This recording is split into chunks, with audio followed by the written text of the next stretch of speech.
Hello students, एक बार फिर से आप सभी को का वेलकम है।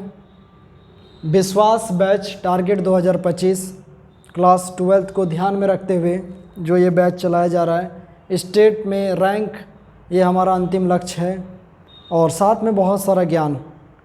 अभी हम लोग क्लास 12th का यूनिट नंबर 2 करंट इलेक्ट्रिसिटी पढ़ रहे हैं और इसमें पिछले क्लास में प्यारे बच्चों हमने आपको रेसिस्टेंस का डायमेंशन निकालने के लिए बोला था। आप बनाए हैं तो प्लीज़ से कमेंट बॉक्स में ज़रूर से कमेंट करके बताइए कि क्या आपने होमवर्क किया था कि नहीं किया था। और दूसरी बात, चैनल पर नए हैं तो सब्सक्राइब ज़रूर कीजिए। और जो हम चीज़ पढ़ा रहे हैं इसका यदि आपको ओरिजिनल PDF चाहिए तो ये मेरे टेलीग्राम का जो चैनल है YLD फिजिक्स क्लासेस, उसमें टेलीग्राम का जो चैनल है उसमें हम आपको ऑलरेडी इसका PDF भेज चुके हैं, तो वहाँ से PDF देख लीजिएगा। तो प्यारे बच्चों, आइए आज का पढ़ाई शुरू करते हैं। पिछले क्लास तक में हम लोगों ने ओम्स लॉ पढ़ा था जो बताता है V is directly proportional to I। Proportionality sign हटाइएगा तो V बराबर IR। इस नियम को जॉर्ज साइमन ओम ने दिया था, तो उनके रिस्पेक्ट में इसको ओम्स लॉ कहा जाता है।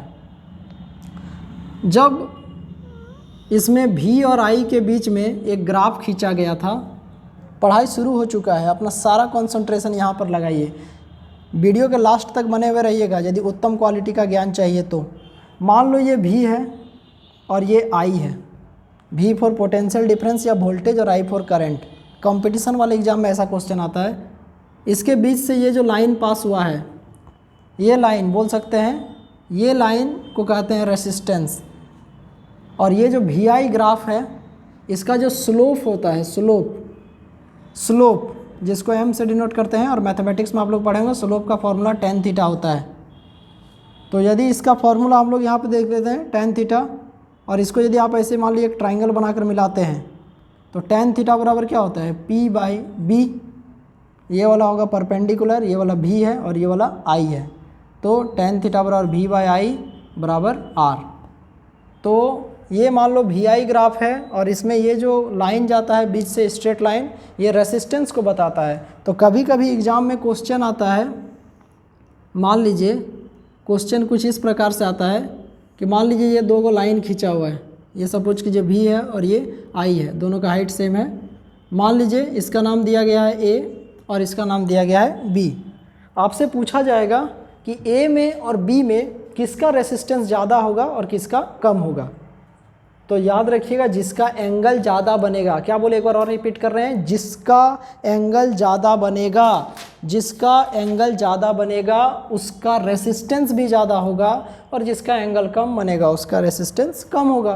तो ये जो क्वेश्चन दिया हुआ है, इस क्वेश्चन में अभी रेसिस्टेंस ऑफ R मतलब resistance of A is greater than resistance of B, ये इसका आंसर होगा। मतलब A का रेसिस्टेंस ज़्यादा होगा और B का रेसिस्टेंस कम होगा।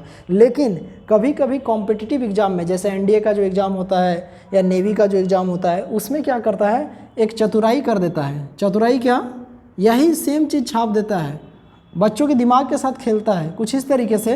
ये जो VI है यहाँ पर I लिख देता है और यहाँ V लिख देता है, और बच्चे हड़बड़ी में इसको यूजुअली देखते नहीं हैं और तुरंत से, मान लो यहाँ लिखा हुआ है A और यहाँ लिखा हुआ है B, बच्चे क्या करते हैं कि हड़बड़ी में ये फिगर हमेशा देख देख के आया है, इधर ध्यान ही नहीं जाता है और तुरंत लिख देता है कि A का रेसिस्टेंस ज़्यादा होगा और B का कम, और ये सोचकर घर आ जाता है कि चलो हम तो सही बना कर आए हैं। जब आंसर की आता है, रिजल्ट आता है, तो यही क्वेश्चन में उसको मार्क्स नहीं मिलता है, ये वो गलत जवाब करके आया है। अब बोलिएगा सर गलत जवाब क्यों? क्योंकि आप गौर नहीं किए, ये फार्मूला तब अप्लाई होता है जब Y एक्सिस में V होता है और X एक्सिस में I होता है। आप यहाँ पर देख लीजिए, यहाँ पर उल्टा कर दिया है, तो यदि उल्टा कर दिया है तो क्या होगा सर, उल्टा कर दिया है तो अभी जो नीचे है, नीचे उसका रेसिस्टेंस ज़्यादा होगा और ऊपर वाला का रेसिस्टेंस कम होगा। तो इस परिस्थिति में RB मतलब resistance of B is greater than resistance of A। आप तुरंत सवाल कर सकते हैं कि सर ऐसा क्यों होता है, ऐसा क्यों होता है? तो ऐसा होने के पीछे रीज़न यही है बच्चों, I भी हो गया है, ये VI था, ये हो गया है IV।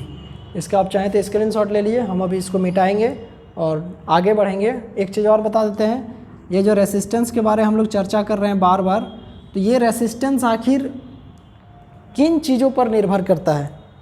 तो रेसिस्टेंस डिपेंड करता है टेम्परेचर पे। देखिए हम बोर्ड पे लिख नहीं रहे हैं, सारा चीज़ का PDF फाइल आपको टेलीग्राम के लिंक पर जा चुका है, आप वहाँ से देखिएगा, ये सारा चीज़ आपको मिल जाएगा। उतना समय नहीं लेंगे कि एक एक चीज़ हम लिखेंगे, फिर वीडियो का लेंथ काफ़ी बड़ा हो जाएगा, एक एक घंटे का वीडियो बनेगा और आप में उतना पेशेंस नहीं है कि आप 1 घंटा तक रुकने वाले हैं, ये बात हमको बहुत अच्छे से पता है। रेसिस्टेंस किन फैक्टर्स पे डिपेंड करता है? तो रेसिस्टेंस डिपेंड करता है टेम्परेचर पे, पहला चीज़ टेम्परेचर पे, दूसरा चीज़ नेचर पे, और तीसरा चीज़ डायमेंशन पे। टेम्परेचर के घटने और बढ़ने से रेसिस्टेंस पर अंतर आता है, किस मटेरियल का यूज कर रहे हैं, नेचर ऑफ द मटेरियल कैसा है, और तीसरा चीज़ डायमेंशन। डायमेंशन में आ जाएगा क्रॉस सेक्शनल एरिया कम है कि ज़्यादा है, ये सब चीज़ रेसिस्टेंस पर डिपेंड करता है। ठीक है, मतलब रेसिस्टेंस इन चीज़ों पर निर्भर करता है। तो ये हमारा टॉपिक हो गया रेसिस्टेंस। अब बच्चा लोग हम लोग पढ़ने जा रहे हैं conductance. What is conductance? What is conductance? यहाँ पर हम लोग लिखेंगे रेसिप्रोकल ऑफ रेसिस्टेंस। हम लोग रेसिस्टेंस के बारे में क्या पढ़े हैं कि किसी भी कंडक्टर से जब करंट पास होता है तो उस कंडक्टर का ये नेचर होता है कि वो कंडक्टर उस करंट को अपोज करता है, इसको बोलते हैं रेसिस्टेंस। और रेसिस्टेंस का जो उल्टा होता है उसको बोलते हैं कंडक्टेंस। और कंडक्टेंस को हम लोग G से डिनोट करते हैं, G से, और इसका फॉर्मूला हो जाता है 1/R। The reciprocal of resistance is called conductance. The reciprocal of resistance is called conductance. Resistance का जो उल्टा होता है, रेसिस्टेंस अपोज करता है, विरोध करता है, करंट को पास होने नहीं देता है, और कंडक्टेंस उसका उल्टा उसको सपोर्ट करता है। इसका डायमेंशन जो आप रेसिस्टेंस का डायमेंशन निकाले थे उसका उल्टा हो जाएगा। और जैसे रेसिस्टेंस का यूनिट होता है OHM, ओम, रेसिस्टेंस का होता है, इसका हो जाएगा MHO, महो, या पर ओम, या साइमन। ये तीनों आपका यूनिट हो गया किसका? कंडक्टेंस का।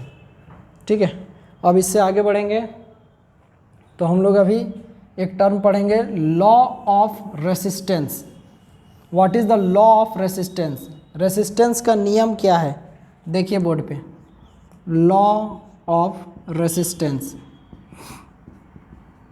तो रेसिस्टेंस का नियम कहता है कि किसी भी कंडक्टर के across resistance R is directly proportional to length of the conductor.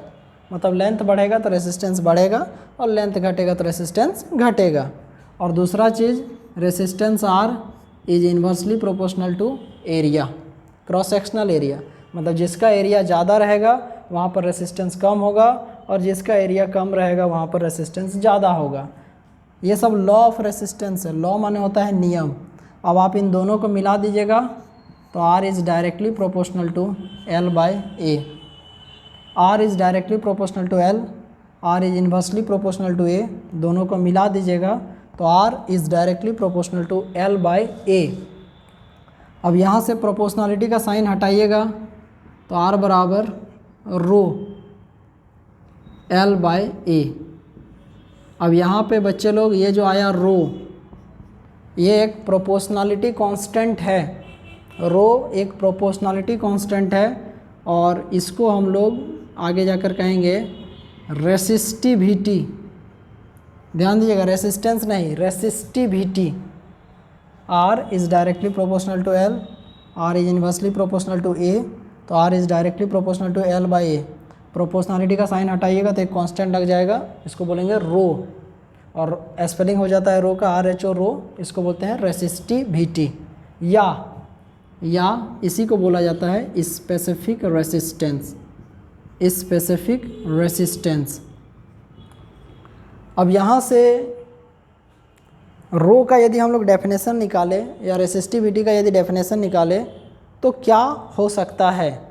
तो देखिए हम आपको एक छोटा सा चीज़ बताते हैं, जैसे R बराबर फार्मूला है रो L बाई ए, यहाँ पे लिखेंगे इफ़ L बराबर 1 मीटर, मतलब मान लीजिए यदि लेंथ बराबर 1 मीटर है और एरिया बराबर है 1 मीटर स्क्वायर, यदि लेंथ बराबर है 1 मीटर और एरिया बराबर है 1 मीटर स्क्वायर, तो यहाँ से हो जाएगा R बराबर rho into 1 bye rho into 1 bye 1, तो R बराबर हो जाएगा रो।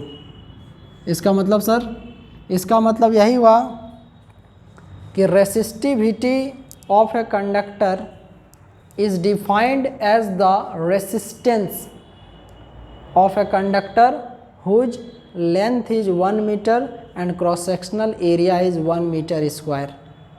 मतलब किसी कंडक्टर का लेंथ यदि 1 मीटर है, किसी कंडक्टर का लेंथ यदि 1 मीटर है और उसका एरिया 1 मीटर स्क्वायर है, क्रॉस सेक्शनल एरिया, तो उस कंडक्टर का जो रेसिस्टेंस होगा उसी को हम लोग कहेंगे रेसिस्टिविटी। एक बार और रिपीट करना चाहते हैं आपके समक्ष कि यदि कोई कंडक्टर जिसकी लंबाई 1 मीटर है और जिसका क्रॉस सेक्शनल एरिया वक्र पृष्ठीय क्षेत्रफल 1 मीटर स्क्वायर है, तो वैसे कंडक्टर का जो रेसिस्टेंस होगा उसी को उसका रेसिस्टिविटी कहा जाएगा। अब प्यारे बच्चों, आप लोगों के लिए आज का होमवर्क कमेंट सेक्शन में ज़रूर बताइएगा और चैनल को बड़ा करने में थोड़ा मदद कीजिए, इससे हमको मोटिवेशन मिलेगा। आपसे सहयोग की आशा है। ये क्वेश्चन देते हैं, ज़रूर से ज़रूर घर में बनाइएगा। Derive unit and dimension of rho, मतलब रेसिस्टिविटी।